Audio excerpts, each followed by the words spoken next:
ان کی میچنگ گرفتاری کے بعد ملزم کی انگلیوں کے نشانات سے کی گئی تھی۔ باقی جہاں تک ملزم کے ٹیوشن سینٹر جانے کی بات ہے تو وہ سانس ہموار کرنے کی غرض سے تھما اور پھر کہا، مقتول کی بیوہ کی زبانی ہمیں دونوں بھائیوں کے بیچ ہونے والی بدمزگی کا پتہ چل گیا تھا، اس لیے ہم نے موقع واردات کی کارروائی نمٹانے کے فوراً بعد خداداد کالونی کا رخ کیا تھا، جہاں ملزم عارضی طور پر اپنی خالہ ساس کے گھر میں رہ رہا تھا۔ وہاں پہنچ کر ہمیں معلوم ہوا کہ ملزم اس وقت گرو مندر والے کوچنگ سینٹر میں موجود ہوگا۔ اس کے بعد ہی ہم وہاں کوچنگ سینٹر پہنچے تھے۔ گویا آپ کو ملزم تک پہنچانے میں مقتول کی بیوہ محترمہ صوبیہ نے کلیدی کردار ادا کیا تھا، میں نے معنی خیز انداز میں کہا، جس سے یہ سمجھ میں آتا ہے کہ اس کیس کی کنجی بھی صوبیہ صاحبہ کے پاس ہی ہے نا؟ میرے آخری الفاظ نے آئیو کو قدرے بے چین کر دیا تھا۔ وہ اضطراری لہجے میں بولا، میں بھلا اس بارے میں کیا کہہ سکتا ہوں وکیل صاحب؟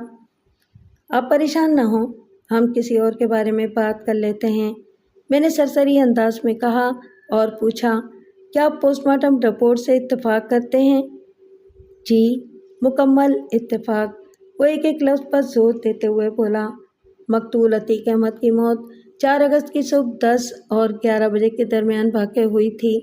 ایک مضبوط نائلون کی رسی کی مدد سے اس کی گردن میں گرہ نما پھندا لگا کر اسے موت کے گھاٹ اتارا گیا تھا۔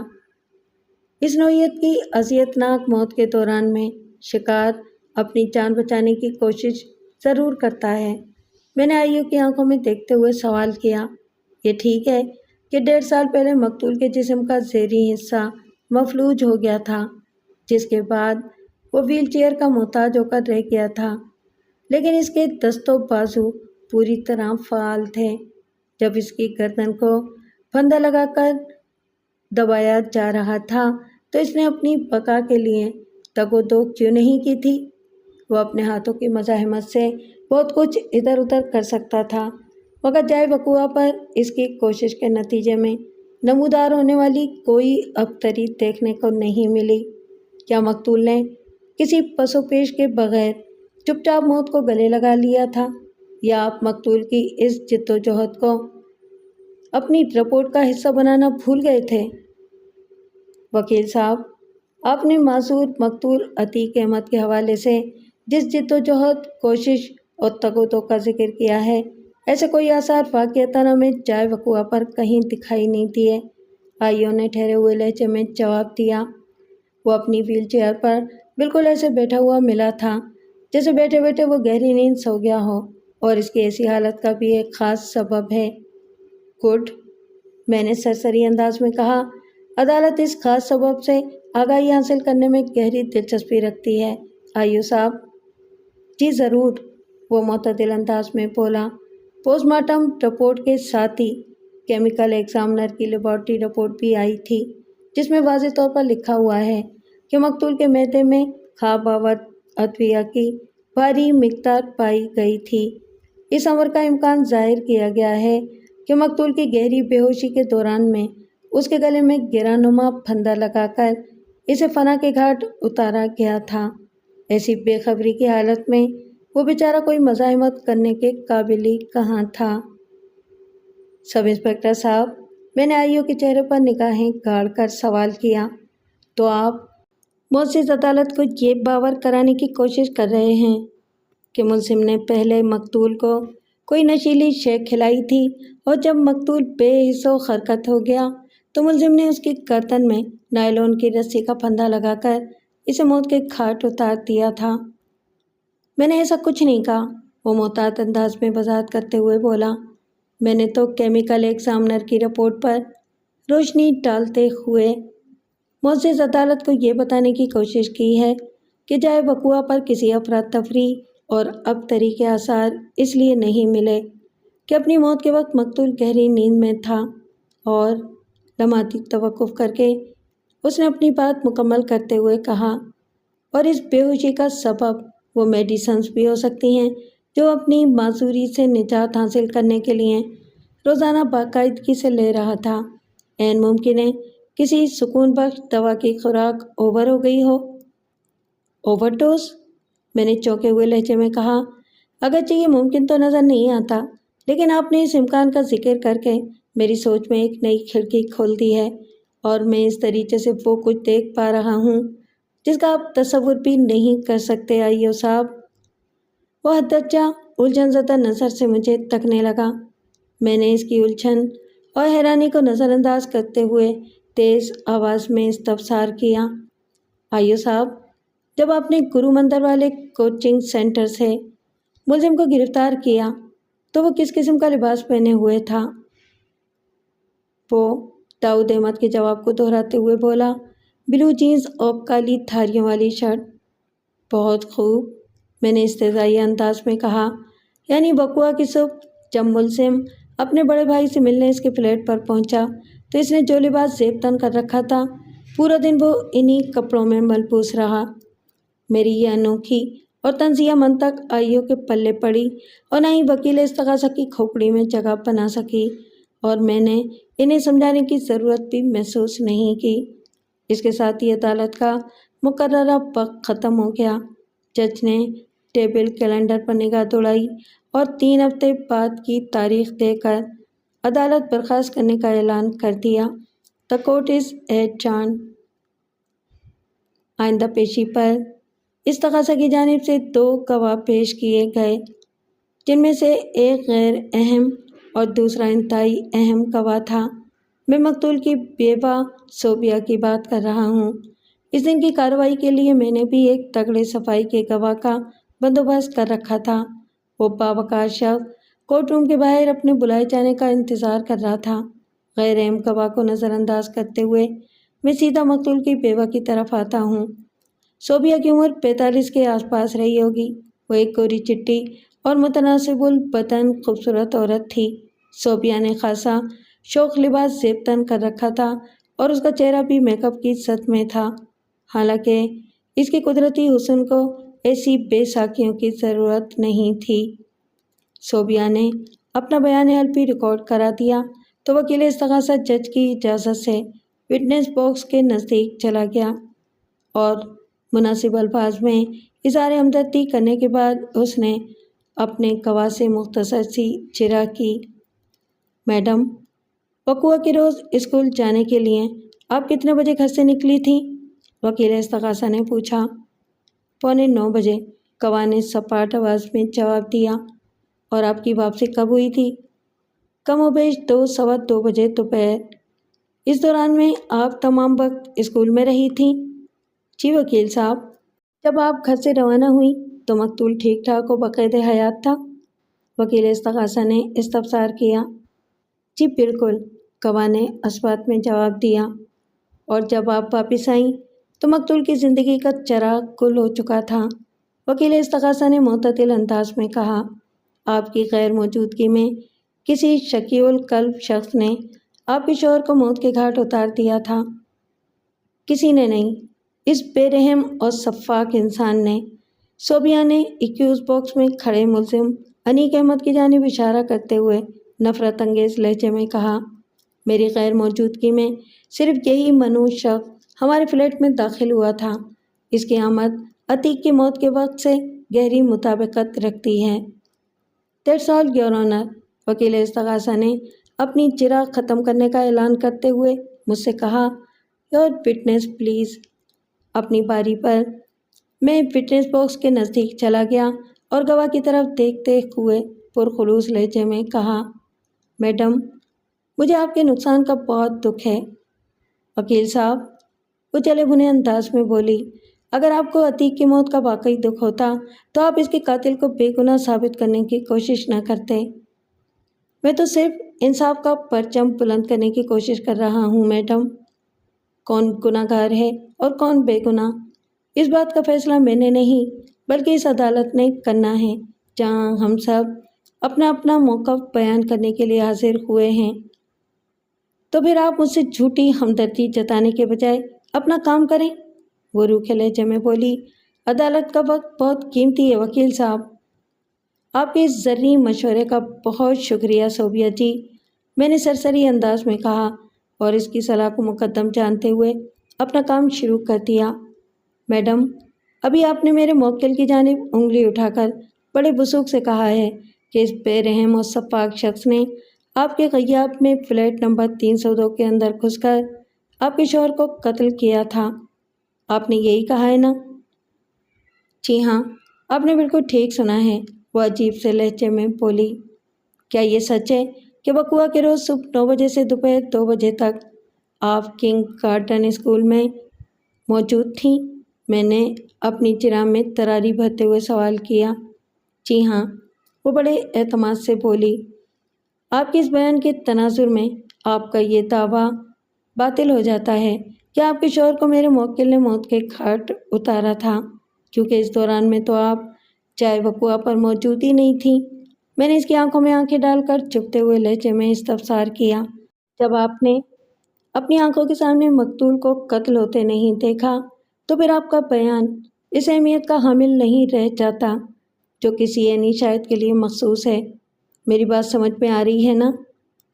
میرے کڑے استفسار پر وہ تذبذب کا شکار نظر آئی۔ قبل اس کے کہ مقتول کی بیوہ کوئی بے ڈھنگا جواب دیتی، وکیل استغاثہ اس کی مدد کو لبکا۔ مجھے سخت اعتراض ہے جناب عالی، وہ جج کو مخاطب کرتے ہوئے برہمی سے بولا۔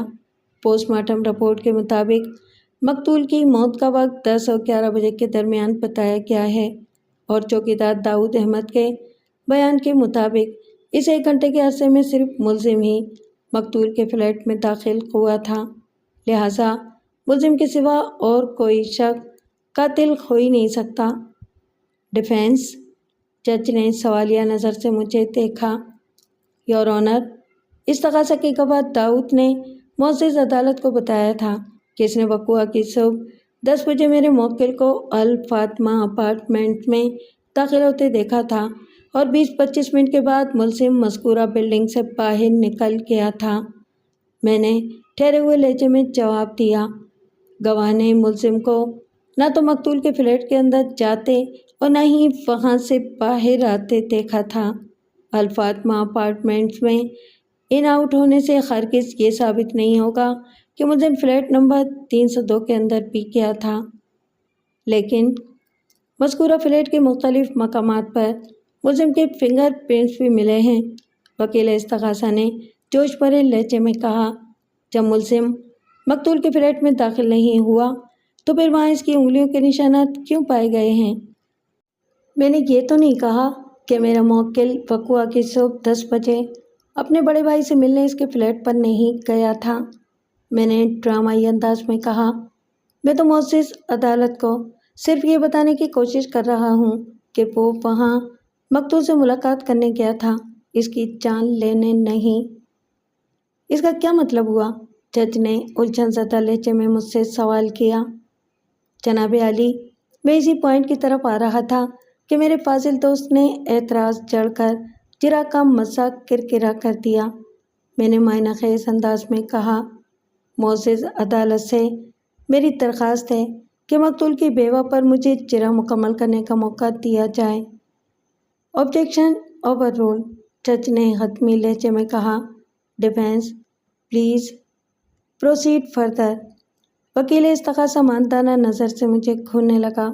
میں نے کھسیانے بلے کو کھمبا نوچنے کا پورا موقع فراہم کیا اور گواہ کی جانب متوجہ ہوتے ہوئے معتدل انداز میں پوچھا، میڈم، کیا آپ کو وقوع سے 1 روز پہلے کی دوپہر یاد ہے، یعنی اسکول کی چھٹی کے آس پاس کا وقت؟ اس نے اس بات میں جواب دیا، جی یاد ہے۔ پھر تو آپ کو یہ بھی اچھی طرح یاد ہوگا کہ اس روز آپ نے کنگ گارڈن اسکول کے نمبر سے ملزم کی خالہ ساس کے گھر فون کیا تھا۔ میں نے گہری سنجیدگی سے استفسار کیا۔ اس روز ملزم سے آپ کی بات ہوئی تھی، آپ نے اس سے کہا تھا کہ وہ آئندہ روز یعنی وقوع کی صبح ٹھیک 10 بجے اپنے بڑے بھائی سے آ کر ملے۔ مقتول آبائی گھر کی فروخت کے ذیل میں اس سے کوئی اہم بات کرنا چاہتا ہے۔ یہی وجہ ہے کہ وقوع کے روز میرا موکل مقتول سے ملاقات کرنے چائے واردات پر گیا تھا، اور وہاں پہنچ کر اسے معلوم ہوا کہ یہ جھوٹ ہے، آپ بکواس کر رہے ہیں۔ وہ پھٹ پڑی۔ میں نے کبھی بھی ملزم کو فون نہیں کیا، مجھے بھلا اس کی کیا ضرورت تھی؟ صوبیہ کی حالت دیدنی تھی، وہ اپنے حواس میں نظر نہیں آ رہی تھی۔ میں نے اس کی دکھتی رگ پر گویا انگلی رکھ دی تھی۔ میں نے مقتول کی بیوہ کو اس کے حال پر چھوڑا اور اپنے بیگ میں سے ایک کاغذ نکال کر جج کے سامنے رکھتے ہوئے معتدل انداز میں کہا، یہ شمائلہ کی سگی خالہ یعنی ملزم کی خالہ ساز کے فون کالز ریکارڈ ہے۔ میں نے 3 اگست کی دوپہر کنگ گارڈن اسکول کے نمبر سے خدا داد کالونی والے نمبر پر کی جانے والی کال پر مارکر سے دائرہ لگا دیا ہے۔ کنگ گارڈن اسکول کا نمبر میں نے پچھلی پیشی پر اس کیس کی فائل میں لگوا دیا تھا۔ ہمارے اسکول میں 15 سے زیادہ لوگ کام کرتے ہیں۔ میری بات پوری ہوتے ہی صوبیہ نے چٹک کر کہا، ان میں ٹیچرز کے علاوہ کلرک، چوکیدار، ماسی اور سویپر وغیرہ شامل ہیں۔ اگر اسکول کے نمبر سے کسی نے خدا داد کالونی فون کیا تھا تو اس کال کا مجھ سے کیا لینا دینا؟ میں نے سب کا ٹھیکہ تھوڑی لے رکھا ہے۔ آپ نے کم سے کم اپنا ٹھیکہ تو لے رکھا ہے نا؟ میں نے معنی خیز انداز میں کہا۔ وقوعہ کے روز لگ بھگ 9:30 بجے آپ اپنی پرنسپل فریدہ لودھی سے یہ کہہ کر گھر چلی گئی تھیں کہ کوئی اہم فائل آپ ساتھ لانا بھول گئی ہیں۔ جب میرا موکل آپ کے فلیٹ پر پہنچا تو آپ وہاں موجود تھیں اور مقتول اپنی ویل چیئر پر گہری نیند سو رہا تھا۔ آپ نے میرے موکل سے کہا کہ مقتول کو نیند سے جگانا ٹھیک نہیں، لہٰذا وہ کل ملنے آئے۔ گواہ کا چہرہ متغیر ہو گیا، تاہم اس نے ہمت سے کام لیتے ہوئے اپنی ہٹ درمی کو دوام بخشنے کی کوشش کی۔ یہ وقوعہ سے 1 روز پہلے یعنی 3 اگست کا واقعہ ہے کہ میں اپنی پرنسپل سے چند منٹ کی چھٹی لے کر گھر گئی تھی۔ اگر آپ کو میری بات کا یقین نہیں تو آپ پرنسپل صاحبہ سے پوچھ سکتے ہیں۔ یہ تو آپ نے بالکل ٹھیک سمجھا ہے کہ مجھے آپ کی بات کا یقین نہیں ہے، اور میں کنگ گارڈن اسکول کی پرنسپل فریدہ لودھی کو گواہی کے لیے یہاں بلائے بغیر بھی آپ کے جھوٹ کا پوسٹ مارٹم کرنے کی صلاحیت رکھتا ہوں۔ میں نے مقتول کی بیوہ کی آنکھوں میں جھانکتے ہوئے خاصے خطرناک لہجے میں کہا، میرے توسط سے معزز عدالت یہ جاننے کے لیے بےتاب ہے کہ جب آپ صبح اسکول جانے کے لیے فلیٹ سے نکلتی ہیں تو گھر کا داخلی دروازہ کھلا چھوڑ دیتی ہیں یا؟ میں نے دانستہ جملہ ادھورا چھوڑا تو وہ ترنت بول پڑی، فلیٹ کے داخلی دروازے کو کھلا چھوڑنے کا تو سوال ہی پیدا نہیں ہوتا۔ میں نے مذکورہ دروازے کے درمیانی حصے میں ایک سادہ سی چٹکنی لگوا رکھی ہے۔ عتیق اپنی ویل چیئر پر بیٹھے بیٹھے ادھر ادھر بآسانی چلا جاتا تھا۔ جب میں اسکول کے لیے فلیٹ سے نکلتی تھی تو عتیق اندر سے کنڈی لگا دیا کرتا تھا، اور جب میں واپس آتی تھی تو وہ کنڈی ہٹا کر دروازہ کھول دیتا تھا۔ لیکن وقوعہ کے روز جب میں اسکول سے آئی تو دروازہ کھلا ہوا تھا، یعنی اسے اندر سے کنڈی نہیں لگائی گئی تھی، جبکہ مجھے اچھی طرح یاد ہے کہ صبح جب میں فلیٹ سے نکلی تھی تو عتیق نے باقاعدہ کنڈی لگائی تھی۔ اس کا ایک ہی مطلب ہے کہ وہ سانس لینے کے لیے تھمی اور پھر اپنی بات کو مکمل کرتے ہوئے بولی، عتیق نے ملزم کے لیے دروازہ کھولا ہوگا اور یہ کمبخت اسے قتل کر کے چپ چاپ فلیٹ سے نکل گیا ہوگا۔ اس شیطان نے فلیٹ کا دروازہ تو بھیڑ دیا مگر اندر سے کنڈی نہ لگ سکی، کیونکہ کنڈی لگانے والا تو موت کی آغوش میں جا چکا تھا۔ آپ نے میرا کام بہت آسان کر دیا ہے، یعنی آپ کا جھوٹ معزز عدالت کے سامنے عیاں ہو چکا ہے، میں نے ٹھہرے ہوئے لہجے میں کہا، اور پھر جج کی جانب دیکھتے ہوئے ان الفاظ میں اضافہ کر دیا، جناب عالی، کیمیکل ایگزامنر کی لیبارٹری رپورٹ نے اس امر کی تصدیق کی ہے کہ مقتول کو حالت بے ہوشی میں موت کے گھاٹ اتارا گیا تھا۔ مقتول کے معدے سے حاصل کیے گئے مواد میں خواب آور ادویہ کی بھاری مقدار پائی گئی ہے، اور میں یہ ثابت کر سکتا ہوں کہ مقتول کی وہ نیند کسی اوور ڈوز کا نتیجہ نہیں تھی، بلکہ ایک منظم سازش کے تحت اسے نیند کی اتنی زیادہ دوا کھلا دی گئی تھی کہ جب اس کی گردن میں پھندا کس کر اسے موت کی نیند سلا دیا جائے تو وہ ایک ذرا سی بھی مزاحمت نہ کر سکے۔ صوبیہ کی طویل ترین وضاحت کو اس لیے بھی لائق توجہ نہیں سمجھا جا سکتا کہ گہری نیند میں پہنچا ہوا مقتول اپنی ویل چیئر کو حرکت دے کر ملزم کے لیے فلیٹ کا دروازہ نہیں کھول سکتا تھا۔ آپ کیسے ثابت کریں گے کہ مقتول کی وہ گہری نیند کسی اوور ڈوز کا نتیجہ نہیں تھی؟ وکیل استغاثہ نے براہ راست مجھ سے سوال کیا۔ عتیق